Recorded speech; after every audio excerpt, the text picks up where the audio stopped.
Hey guys, Marissa at kitchentablestamper.com. Today I've got a pretty Christmas in July card for you. It is my inspiration kitchen challenge. So in the craft social, every Thursday we have either a mystery card game or a challenge. Today's challenge is to make a card using this kitchen as your inspiration. This is my card. Let's get started. We're going to take some designer series paper. This is the new Boughs of Holly designer series paper. It's new in the Stampin Up holiday catalog, and we've got this gorgeous poinsettia pattern here. I'm just gonna fussy cut a couple. The poinsettias have this little 2 poinsettia design and then a 1 poinsettia design, and I'm gonna use my paper snips and just fussy cut a couple of these flowers. I really loved the colors and thought that they captured the colors from the Inspiration Kitchen quite well. And the evening evergreen and real red really kind of pulls from that Inspiration Kitchen, I think. And so there's our poinsettias. Now, my Inspiration Kitchen, the walls and the counters were kind of a neutral color, so we're going to use Sahara sand for our card base. This is 8.5 by 5.5 and scored at 4 1/4. I'm going to use my bone folder and get a good crease.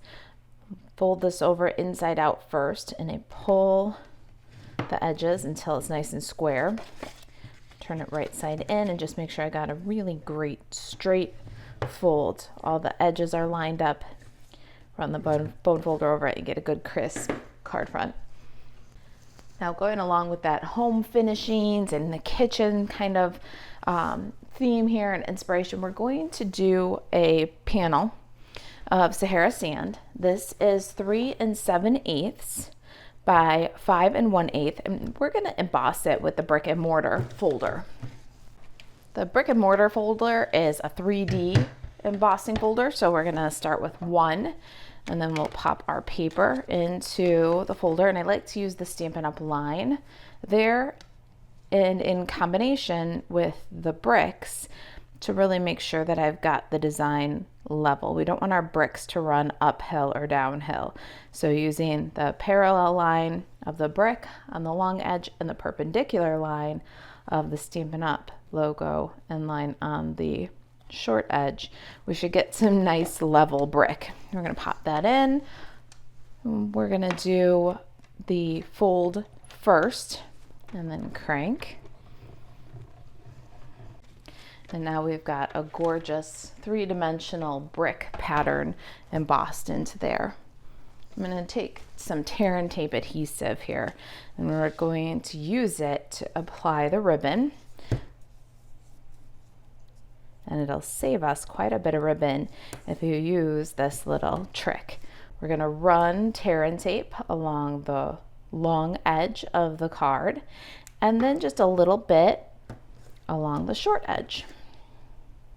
Don't put away your tear and tape quite yet. Let's remove the long edges. We're going to get our black and white gingham ribbon. I leave it just right on the spool here. I'm almost out, so we'll see. I think we can finish this card though. We're going to go about an inch, maybe a generous inch from the left side. Tack down the ribbon into that tear and tape. And then we're going to cut off the excess. And make sure everything's nice and level. And then tack the end into the tear and tape. Then about 1/4 of an inch to the left. We're going to do this again. We'll tack the ribbon on the back. Then trim off the excess. Tack the ribbon on the back again. Now here I like to take just a little bit more tear and tape and just hold down the ends of the ribbon. Just sandwich it in there between the adhesive. Hold on to the rest of that ribbon for a minute. We're going to need it at the end to add our bow. But over the idea of wrapping the ribbon twice around to get this look, if you run the tear and tape adhesive like we did and tack the ends in, you're going to save about 6 inches of ribbon over wrapping. So it is a handy little trick. Then we can add this centered to the front of our card. You won't believe how fast this card is.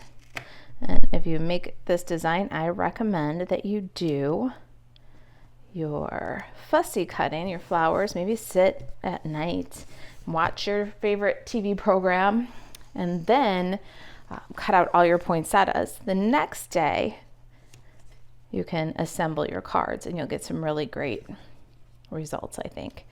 I've got a little bit different poinsettia this time than the last time, so just rotate, find a placement that you like, and we'll pop them on with some dimensionals. Now we're gonna slide some beautiful silver sprigs. There was lots of like galvanized accessories in our inspiration kitchen. The stools and the light fixtures were kind of a galvanized metal, so I thought, wouldn't it be nice to add little silver sprigs to our design here? And I think I like that. My poinsettias are just a little bit different, the ones that I cut out this time for this card versus the ones I cut last time.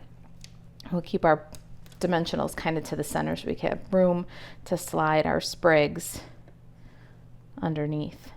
All right, set this aside. Let's do some stamping. You might have this. This is the Christmas to Remember stamp set. It was released in last year's holiday catalog. It coordinates with the seasonal labels dies. And we're going to use the seasonal labels.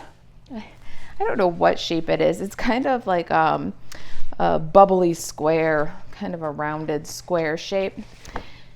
And we're gonna cut one of these using the seasonal labels from Basic White and stamp our greeting on with Memento Tuxedo black ink.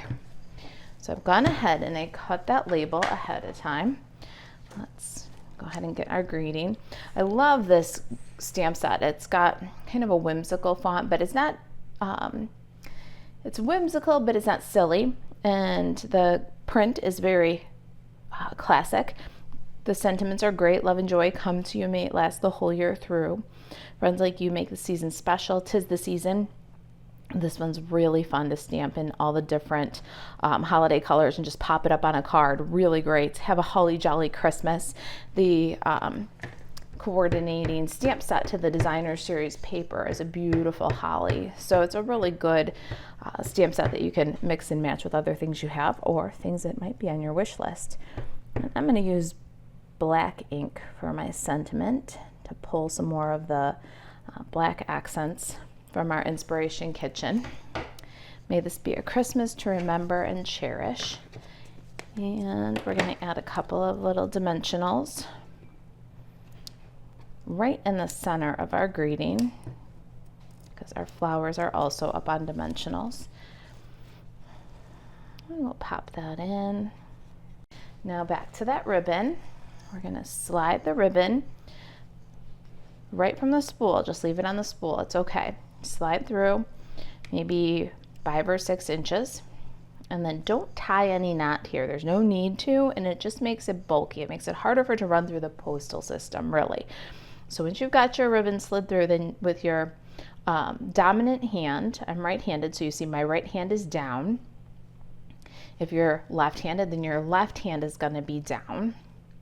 And whatever your dominant hand is, just loop up, fold. You don't want to twist here. Do you see there's no twist? We're just pinching. With your non-dominant hand, you're going to loop over the top, always over the top. Then your fingers holding a little space here on your dominant hand. You're going to just tuck your non-dominant tail through that hole and then pull. So the saying is loop, swoop, tuck, and pull.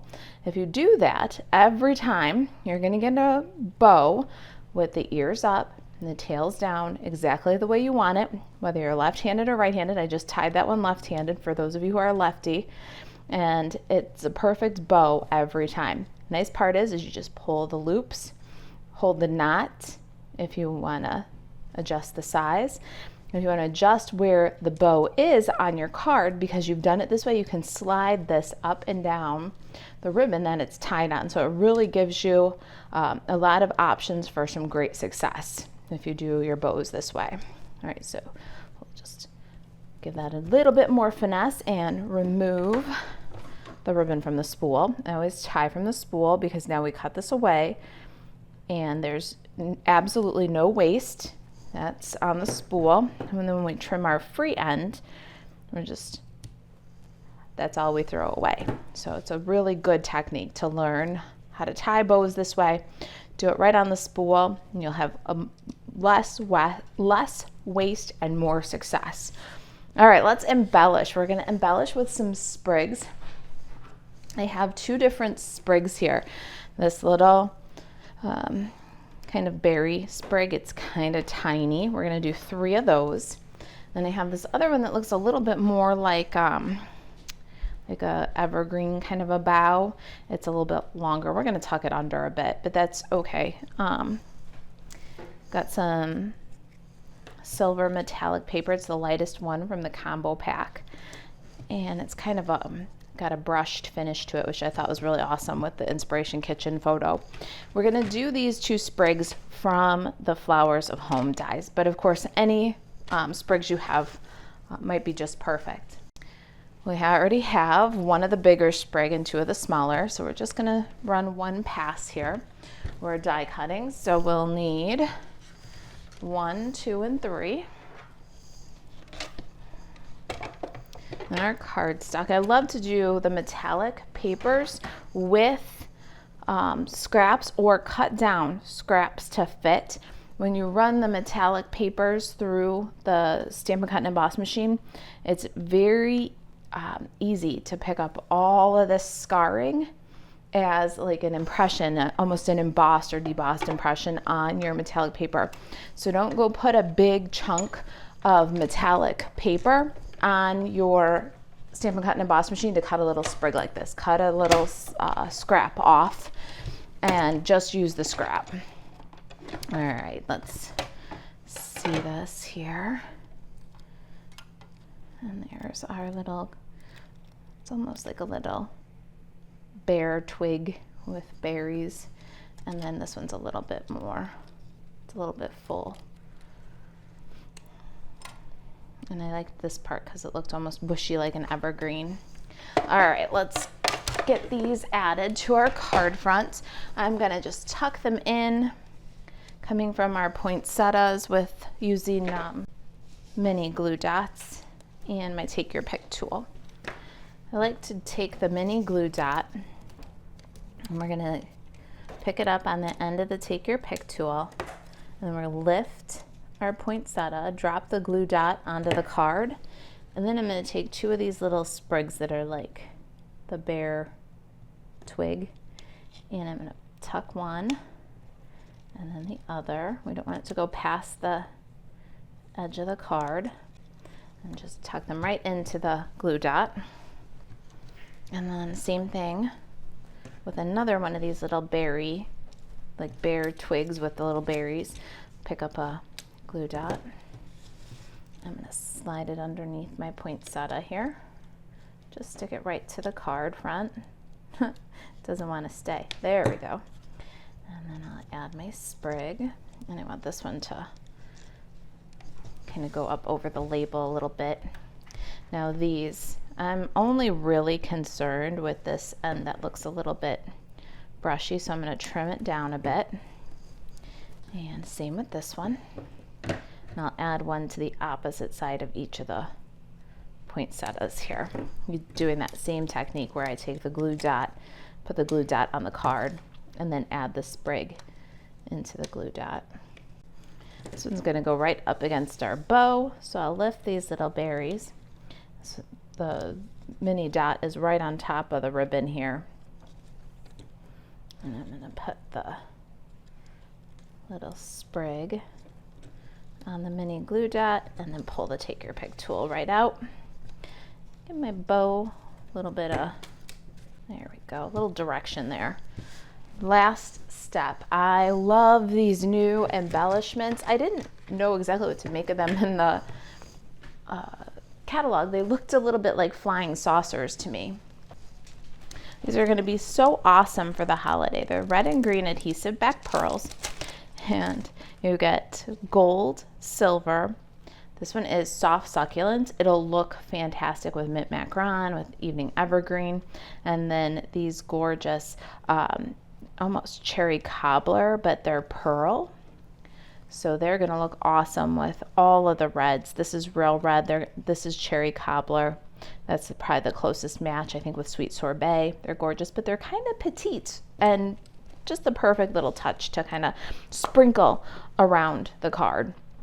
And I did. I sprinkled them pretty liberally. I think that there's maybe 6 of these little silver and pearls on my card. Some here, some there, sometimes 2. Let's see. Maybe there's only 5. I like that. I think it looks good. All right, that's it. May this be a Christmas to remember and cherish. Little bit of time spent fussy cutting those poinsettias ahead of time. Assembly process goes really quick. I hope you enjoyed the card, and if you've got any questions, you can email Marisa at kitchentablestamper.com. And to shop Stampin' Up 24/7, you can buzz over to marisaalvarez.stampinup.net and click shop. And if you're interested in our challenges, our weekly challenges and games, every Thursday in the Kitchen Table Stamper Craft Social, that's our Facebook group, we have new inspiration challenges and a fantastic community. Please come join us. The link's below the video. All right, you guys, I hope to see you in the Craft Social. I'll see you in the next video. Thanks for watching.